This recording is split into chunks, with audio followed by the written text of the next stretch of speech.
Hi guys, and welcome back to my YouTube channel. As many of you may know, the Global Career Scholarship 2026 undergraduate program documents and all is officially out. In other words, you're supposed to have prepared and be ready to apply for the undergraduate program for 2026.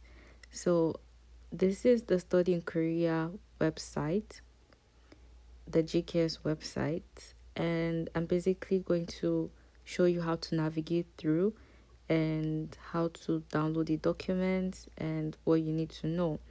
And if you know well enough, this year's application is going to be done online. Yes, partially online. So the first process would be to upload your documents online for confirmation if you pass through that stage before you proceed to the next stage. So if you do not know, the website is studyinkorea.go.kr. I mean, if you're really ready to apply for GKS, you should definitely know the website. So if you get to the website, you can change the language from Korean to English because automatically it's in Korean. So you have to change this to English. And when you've changed to English, you can check notice, scholarships notice, and you scroll down to this. So when you scroll down, you see the 2026 application guideline for Global Career Scholarship undergraduate degree, Gks-U, and you click on it. And then you scroll down, and please, when you've opened this page, you should ensure to read everything carefully. Don't just skip and go straight to download like the documents attached files. Carefully read through, because as it is written here, we are pleased to announce the application guidelines of the 2026 Global Career Scholarship for undergraduate degrees. Beginning this year, all applicants are required to create a membership account on the Study in Korea website and submit the application online. Please note that certain embassy tracks do not accept online applications. As it is stated clearly here, you need to contact if you're applying via the embassy track, then you have to contact the embassy in your country or the consulate to confirm whether whether you can proceed with the online application as well. Even though this year there's going to be an online application, you still have to consult with your embassy to know whether embassy track do not accept online applications, so you'd have to confirm that. So since this year's application is going to be done online and you guys are expected to create a membership account, then I would say we would begin with creating a membership account. So it's very simple. All you have to do is move to the top right, and then there is a sign up button, and you click on, or icon rather, you click on the sign up icon. I already have an account on this website, so I will not be able to create an account, but I will show you what you're expected to do. So when you click the sign up, you see the terms and conditions. Even if you do not read through all of it carefully, or you read through all of it carefully, the most important thing is agreeing to the terms and conditions, because if you do not agree to them, you will not be able to create an account. So basically, the terms and condition will tell you that, for a certain period of time, your document will be on that GKS database and all of that. So when you agree, you need to specify if you're under 14 or older than 14, and then consent to receive Study in Korea information via email. It is optional if you want to, but if you do not want to, do not consent, because you might get overwhelmed with all the emails. And then next. So when you move on to next, you have to fill in this long form, which includes your nationality, name, your ID. ID is basically what username you want to put here. So it could be anything. So when you type in your ID, ensure to check for duplicate. So if there is someone else with this ID, it will not approve of it. It will suggest something else, or it will ask you to change your ID. And then create a password, the password you would remember. Get a pen and paper, so you write it down if you think you won't remember. So create a password, and choose your gender, your date of birth. I would recommend you to choose a date of birth that tallies with your passport, or like your actual date of birth actually. And then your address, your email, and then how did you find out about studying Korea? You have to choose, because if it's asterisk, so if you do not choose, you cannot proceed, or you can type in whatever you find, how you found out, and then you have to type in these same characters into the box here, and then you complete registration. That's basically it. And I would highly recommend you create your membership account as soon as possible, because you shouldn't be creating your membership account on the day when application begins, which is from 15th of September, when you're supposed to be uploading your documents online. I would not recommend you to do that. I would rather recommend you do the earlier the better. So let's go back to scholarship notice. So we have to download the documents for us to be very sure about everything, the newly updated information. Please, guys, you guys need to read these things carefully to depend on what someone else tells you. Read it as much as you can, even if it's up to 15 times. So basically, there are some adjustments they've made, and then there are some things that are still the same. Considering that this year's application will be done online, there are some things you need to take note of. So there's the program objective, universities, quota, eligibility, application and selection, scholarship information, contact information, blah blah blah. And people usually ask, oh, how do I know my CGPA is enough and everything? How do I know what skill I am on? It's in the appendix of the guidelines. Ensure to check to be sure that your grades are enough, or your grades meet the requirement. And then there is the contact of university for embassy track, and then there is also the appendix of frequently asked questions. I have read the previous GKS guidelines down to the Q frequently asked questions. I would recommend you do so, because there are some questions that you might find really helpful. So to begin with, as we most of us might know, because I believe a lot of persons should know GKS well enough, as most of us might know, there is the associate degree and the bachelor's degree. So the associate degree, you have to do 1 year Korean language, and then 2 to 3 years, and then for bachelor's you have to do 1 year Korean language, and then 4 to 6 years for your degree program. Total for both embassy and university track is 280. So if you're applying for embassy track, then be it general, overseas, regional GKS, then it's just 150, and then for university track or associate degree, it's the subtotal is going to be 130 students. So in all, 280 students will be coming into Korea for the Global Career Scholarship undergraduate program. And then available universities and fields of study. All fields of study offered by GKS participating universities. So as long as the university is offering that degree program, you're eligible to apply for it, or you can apply for it. Except for night school, short-term programs, online distant learning programs, those are not applicable. So applicants can only apply to the universities and departments that are listed in the university information file attached under the GKS notice post in the Study in Korea website. So I think we saw that a while back, and let's see. So you will find the university guidelines here below. Here you can see university information A to J universities, and then university information K to Y. So ensure you download this, whether you're applying via embassy track or university track. Ensure you download this, because that's the only way you can know about which university is participating, or what courses they offer, or what languages they offer their courses in. And then to proceed, the next thing we're going to look at is available universities and fields of study. Even though the available universities are clearly outlined here, like the fields of study, like for example medicine or agriculture or food science, or like very specific departments or courses are not listed here. So that's why you still have to download the university guidelines. So type A universities are 30 universities. Type A universities are basically universities in Seoul, or like other what they call other major metropolitan areas or something like that. And then we have RGKs, which is basically regional GKs, so universities in regional areas.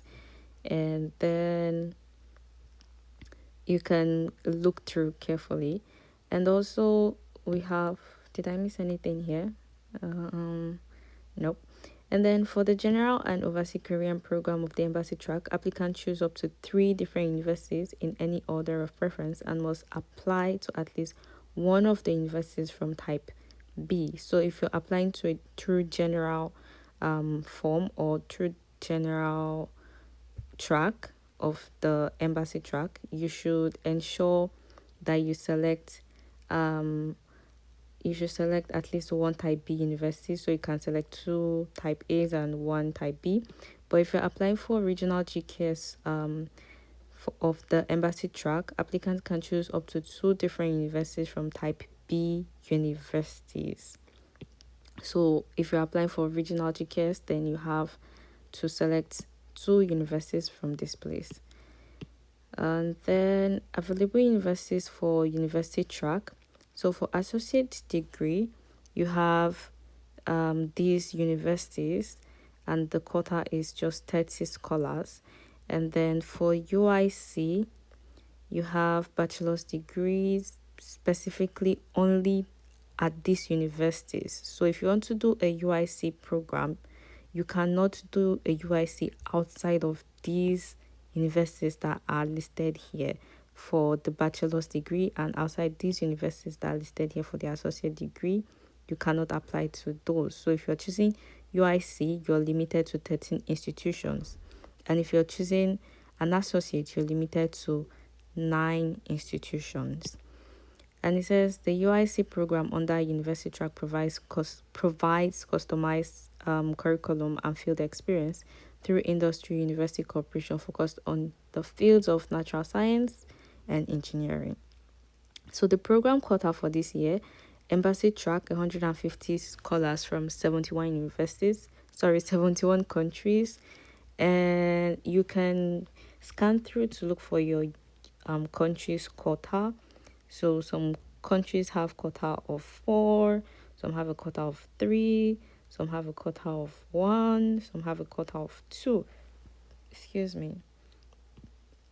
So you should know your country's quota, because if you do not know your country's quota, it might be very, very difficult for you to strategize your application, because this is for university track. So university track, even though 50 people apply, they would have to shortlist and select only 3 persons at the end of the day, because the quota, for example, Brazil's quota is just 3, so they would only select 3 persons.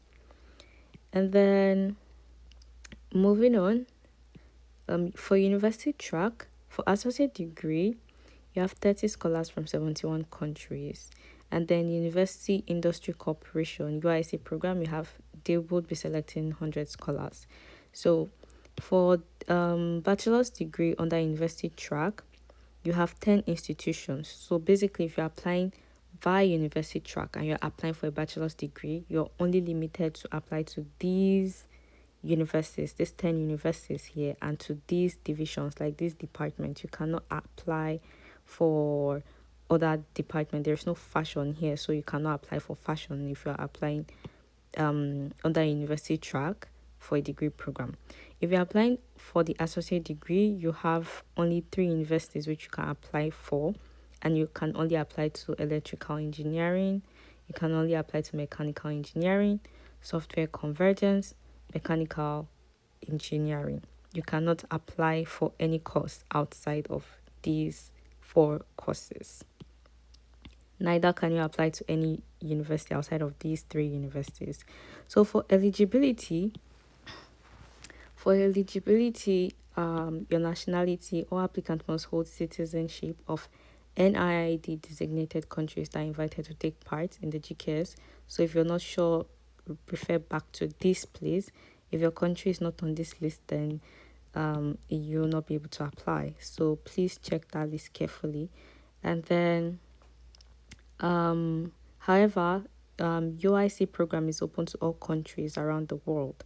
So if you plan on applying under the UIC program, then even if you're not on that list, you can still apply. Applicant's parents or legal guardian must hold citizenship from another country other than Korea. So basically, be a foreigner. Your parents should not be Korean. That's basically it. If applicants or their parents hold dual citizenship, one who has both Korean citizenship and citizenship of another country, such applicant is not eligible to apply. Applicants and their parents who had previously held Korean citizenship must submit documentations issued by the Korean government that proves their renouncement of Korean citizenship. So basically, you should not be a Korean. If applicants citizenship is changed during the selection process, he or she will be excluded from the evaluation. Not applicable to UIC because UIC is open to anyone from any part of the world. So level of education, your bachelor's degree program is for applicants who graduated or expected to graduate from high school or from an associate degree program. So if you're applying for a bachelor's degree, you should have a high school transcript to be able to apply for this. And then for associate degree is for applicants who graduated or are expected to graduate from a high school. So if you want to apply for the associate degree as well, you should have your high school transcript with you. I am not going to read word for word everything, so I am going to skip, but ensure you read this guideline carefully, especially things that are highlighted, that are written in bold fonts. Ensure you read them carefully and ensure you check your GPA. As I told you, you can go to the appendix. I can't remember the exact page, but you can go below towards the end of this to confirm that your grades align with this. It has to be 80% or above on a 100 point scale, or you should be within the top 20 in your class. And then your CGPA must be equal to either of these. Please ensure you refer to the appendix to carefully check your grade aligns. And then you must be under 25 years. If you're exactly 25, okay, but above 25, no. So you must be under 25 years. And then your health, make sure you read this carefully. Restrictions, make sure you read this carefully. It says a person who graduated from an online curriculum arranged by a Korean university slash school/university cannot apply. A person who is currently in their final year at a Korean high school or Korean university cannot apply.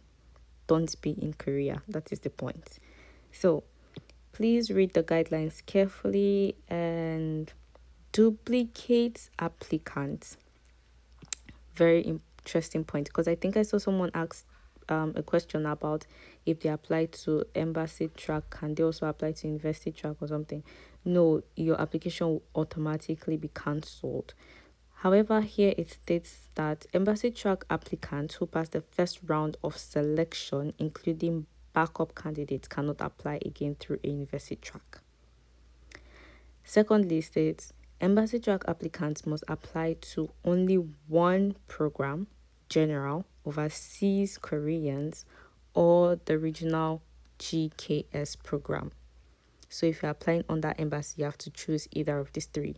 And then for university track applicants, must apply to only one program among UIC or associate degree programs. Each applicant must apply to one university and a single department. Please, if you read this point and you get confused, make sure you go back to this table, the table for university track and also the table for embassy track, to confirm what they mean, because everything is clearly stated here. There is nothing that is not here. So if you've read that point and you're confused, refer back to the table. And then where were we? And application method, yes, this might be tricky, but I believe if you read carefully, you'd not get confused about it, because previously we knew you'd have to submit your document directly to the embassy or the university, but now we have to do online as well. So online application through the Study in Korea website, where you would and you should create your membership account or sign up. And then after registering membership on the website, proceed with the application process by filling out the required section and uploading the necessary documents. If a university requires additional documents, e.g. portfolio or certain things, applicants must submit those materials directly to university. So you can contact the university beforehand to know. If they request for additional documents, you should ask them whether you should submit those documents by email or you have to submit them in hard copies by mailing them via a courier service directly to the university. So you have to confirm that with the university. Don't go about asking people, ask the university. And then applicants must check additional restrictions or eligibility set by each degree university. So if you're applying to through a university track, this is very crucial. Even though you're not applying through a university track, you should still check this. But if you're applying through a university track, it's also very crucial for you to know. Please check if there's any additional eligibility set by each university or department, because even though there are general requirements set in these guidelines, there are still certain things that are required of you by the university. So for example, even when I was applying, I had to read through the Gks guidelines and also read through my respective universities guidelines to know if I meet those criteria or if I will meet those criteria. So all Gks scholars should achieve topic level 3 to proceed to their degree program. However, some departments of degree universities may have additional requirements, e.g. topic level 4 for enrollment. Please be mindful about these requirements set by each university department. If you do not meet these requirements and fail to enroll in the university, the scholarship will be cancelled. So ensure you check your university's guideline as well. And then check for specific enrollment period set by each university or degree. So especially if you're applying via university track, then you should know the exact specific dates for certain things, when you're supposed to upload your documents or when you're supposed to submit your document, and also when school when you can be enrolled into your degree program, because universities mostly enroll in March and September, so you should know all of that. And then scholars whose Korean language program is delayed, e.g. return after a leave of absence, must check if their degree program is only available to start at a certain period of time. As I mentioned earlier, some universities, almost universities, is usually September and March. And then, for example, if a specific department or major only allows students to start their first semester in March, relevant scholars may not enroll in the degree program in September. So if the university only says, oh, this department only enrolls in March, then you have to enroll in March. So you have to achieve your topic before or by March for you to be able to enroll. Now, the application and selection is another crucial part which you need to take note of. In fact, this entire guideline is always important to read line by line, to highlight, pay attention, take notes of what you need to know. Because don't go about asking random people, oh, when is the deadline for this thing? If possible, set a notification or on your calendar, on your phone. You should know when what is due. So for this application, university track and embassy track do not have the same deadlines. So don't compare your application deadline with that of your friends. It's not the same thing. So for embassy track, the online application deadline is by September 30th. And for university track, the online application deadline is by October 31st. Even though they are both online, there is a difference. If you're doing embassy track, your deadline is 30th. You should take note of September 30th. And for university track, you should take note of October 30th. I think I said October earlier, but yes. And then result announcement. Also read the result announcement, October 17th. For universities, October 14th. And then second round of selection documents, applications arrive at NIID October 31st. Applications arrive at NIID November 28th. Evaluation result announcement by late November. Result announcement by mid-December. And then third round of selection result announcement by December 26th. Usually it's not done for university track, this process, that is why it's blank. And then the final result for everybody, be it university or embassy, would be expected by January 9th, 2026. So the above schedule is subject to change during the application process.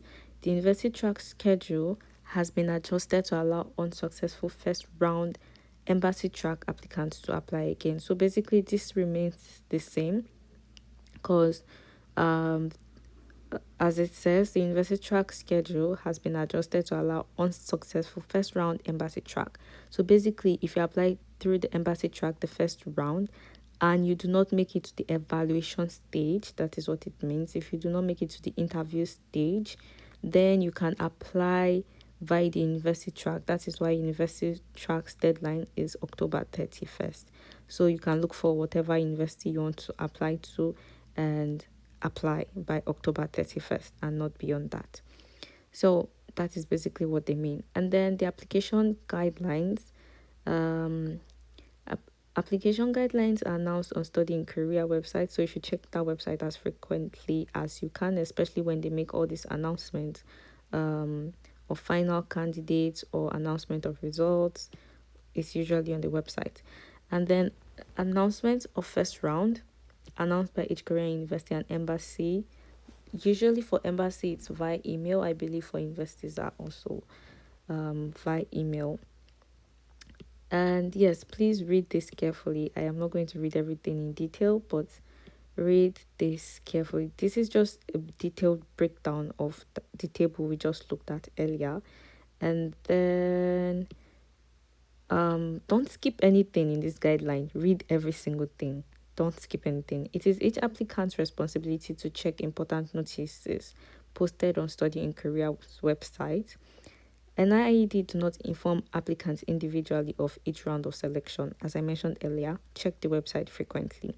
Final acceptance status can be checked on my page of Study in Korea system. So if you go back to that website, there is a place called My Page. You can always check your final application status on there. And for documents to submit is the same thing. However, this time around we have online application and then we have first round successful candidates. So basically, if you successfully pass the if you successfully pass the online application, then you can move on to the first round successful candidate. That means you made it, like you've passed, you got to the interview stage, right? So for the online application, what you're supposed to submit is you have to fill in the form, fill out directly on the system, on the website. So you're going to log in using your membership details, and then you have to fill out on the system, and then print, scan, and upload. So all your documents, you should have scanned them. So now that we know GKS is going to be done online the first round, all your documents, you should scan them and have them arranged in a folder on your phone or your laptop or whatsoever. I would highly recommend you have a laptop. If you do not have one, I would highly recommend you go to a trusted cyber cafe where you can settle down and do this properly. Nonetheless, let's proceed. And then for documents that are highlighted, these documents from 7 to 14, they are important points you should take note of because certain documents here are required of you. Documents 7, 8, and 9 is required of you. You have to upload the scanned copy. And for documents, graduation certificate or certificate of expected graduation of associate degree is optional, as well as academic transcript of associate degree, proof of Korean documents, proof of overseas Korean documents, proof of Korean citizenship renouncement, renunciation documents, proof of Korean war veterans descendants. So these are optional documents. So if you have them, if you do not have them, but the required document, you should have them. This part that says required up here from 1 to 6 and also 7 to 9, you should have them without an excuse. You should have them. And for those that are optional, they are basically optional. And then document preparation for application.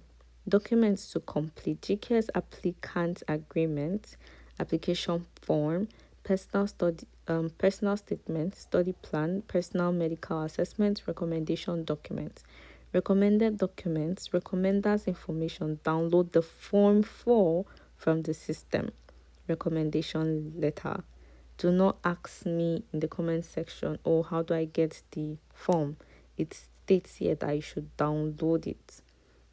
Required certificates, graduation or expected to graduate certificates, academic transcript, proof of citizenship, proof of overseas Korean document, etc. Application documents for the first round of selection. Documents to complete and required certificates. Submission requirement. Documents submitted through the Korea Study in Korea system. The first round of selection institutions will determine whether or not to accept submitted documents. All applicants' documents sent to NIID for the second round of selection must meet the submission requirement for the second round of selection. Application documents for the second round of selection.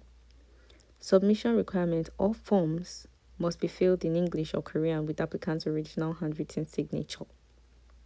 So at this point, you're submitting this document printed out, like you're submitting them as in physical documents.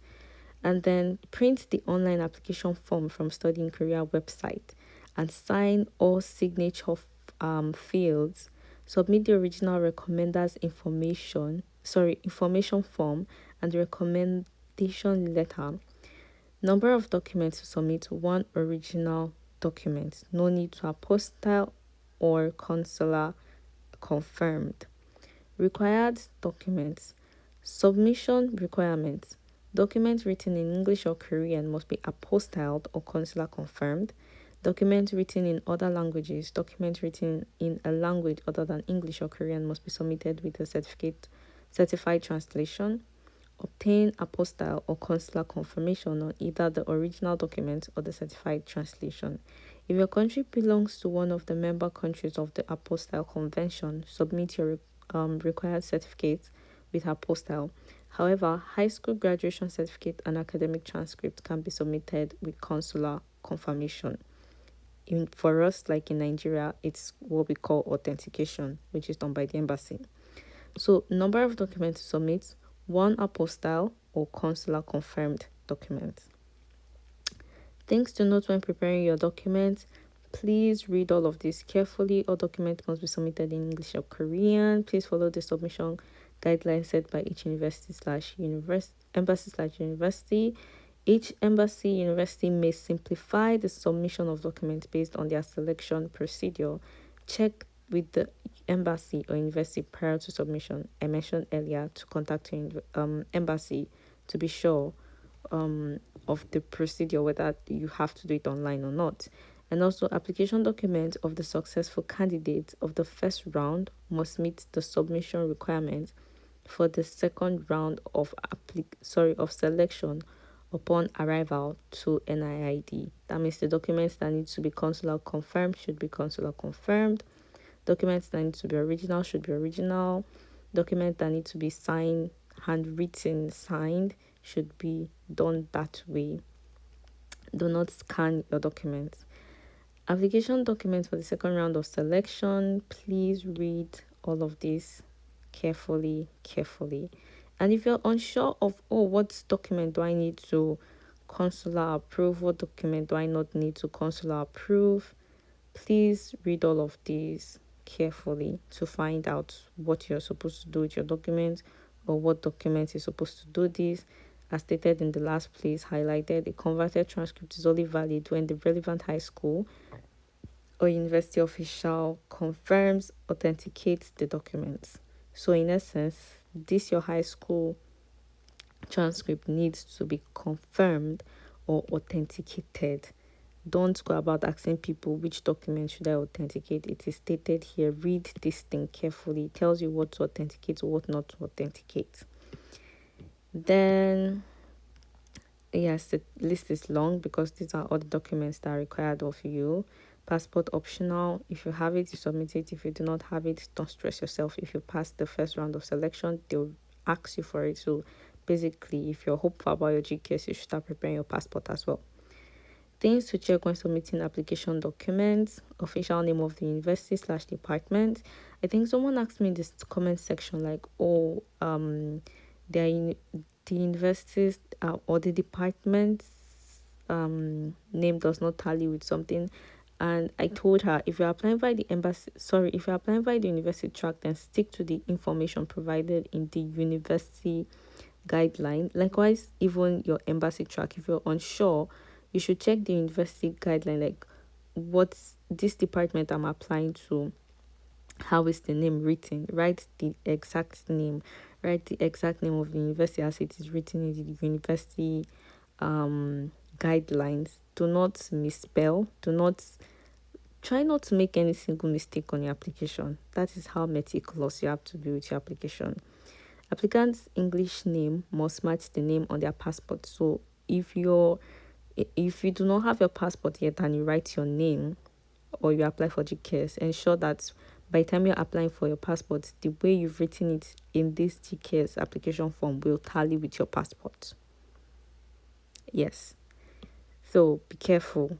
You have to be very, very, very careful with your application. All documents should be submitted on an A4 size paper.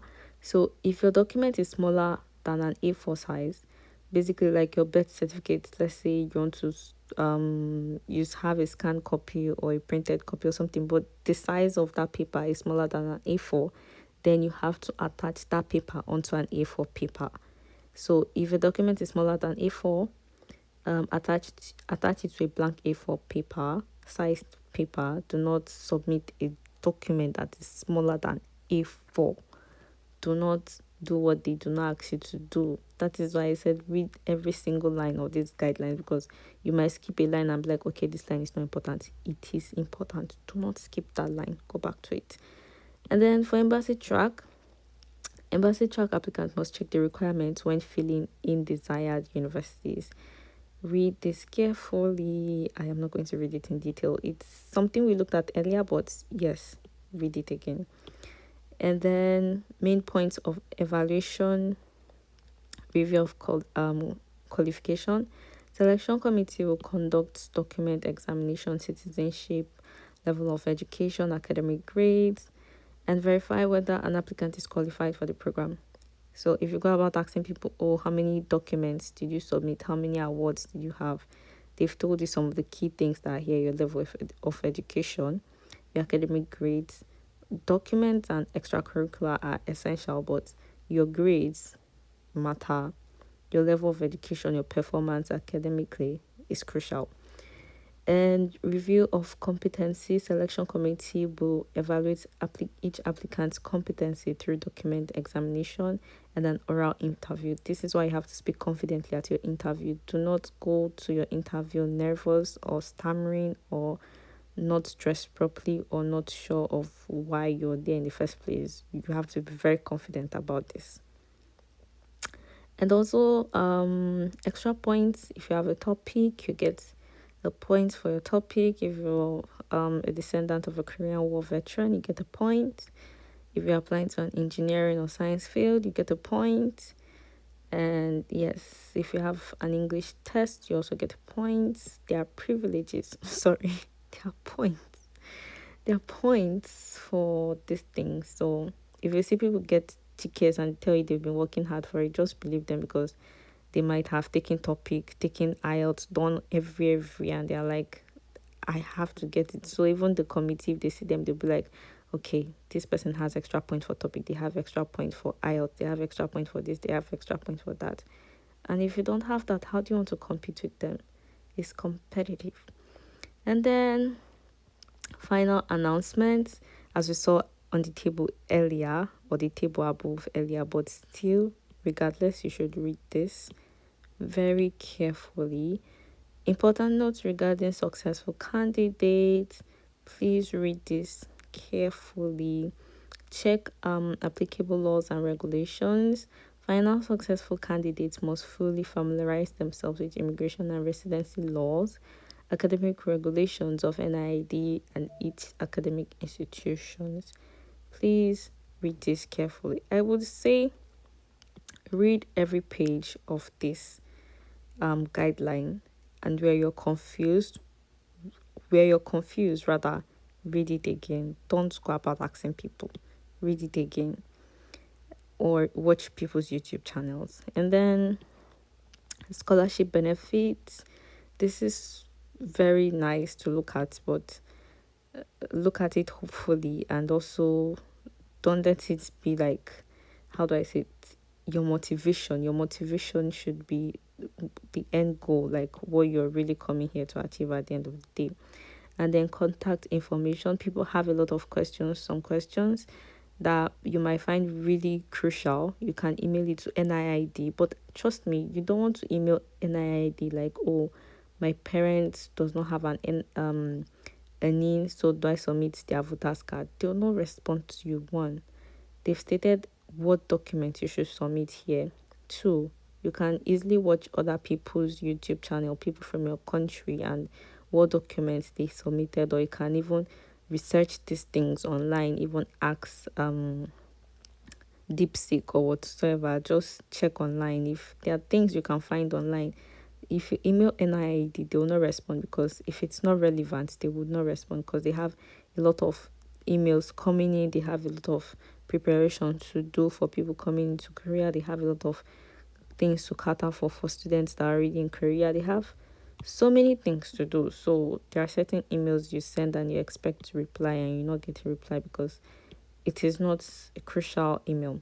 And this was the table I was talking about, the conversion table. So if you have a GPA that falls, let's say 3.880 to 3.83, you fall under the 90, your point scale is 96. So don't go about looking for, oh, where do I fall under? How do I know the percentage I fall under? Come down to this page. Come down to this page and see what you're looking for. It's not planted somewhere. And these are the names of the respective universities. Don't copy the name of the university from here, even though it might be correct. Better copy it from the exact university file, the exact university document. And then if you have any inquiry, you can email the universities via any of these emails, or you can call directly. But I would say you should also check the university file to know which email address to send to, because some universities are very specific. There are different emails for different departments, and also they can have different emails for like international students, or like students from this region, that region. So you should check the university guideline to know which email you would send, or which email address you would contact and get swift response. And yeah, basically this is it. And then, as I mentioned earlier, read frequently asked questions. I read it. I think you should also read it. Should I submit my parents' passport copy? Should I do this? You see, my father has deceased long time ago. I cannot provide his proof of citizenship.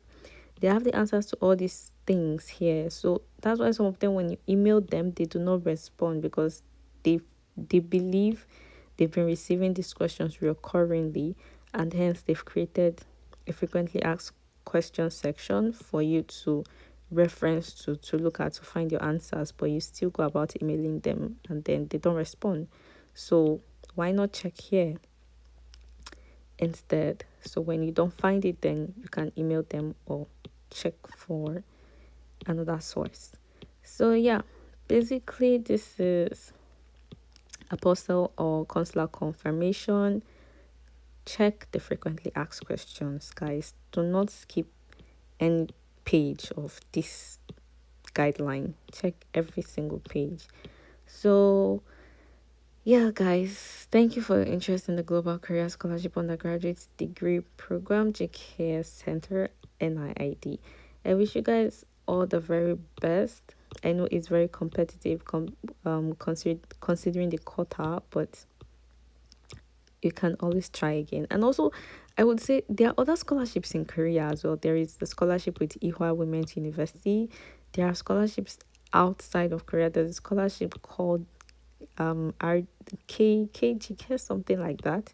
Like there are so many scholarships. If you don't get in through the competitive one, try others. And if the goal for you is to study abroad or study in South Korea, then don't be bent on GKs. Look for others. There is Gwangju University Gwangju University of what?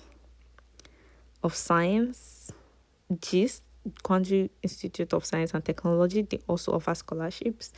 There is also Yonsei, they offer scholarships. There are a lot of universities in South Korea that offer fully funded and partially funded. Like the Ihwa Women's University one I mentioned, they have fully funded scholarships. They just have like their criteria as well as GKS has its criteria. Like check out other scholarships. Don't be bent on this. And they also pay stipends. They do full flights. They do everything GKS does. GKS just has a reputation because it has been here for the longest time and it has provided scholarships to so many students across the globe. So if your goal is to come to Korea for your studies, then why not check out other options as well? You never know, you might just be lucky with them. So yes guys, all the best with those applying this year, and thank you for always watching.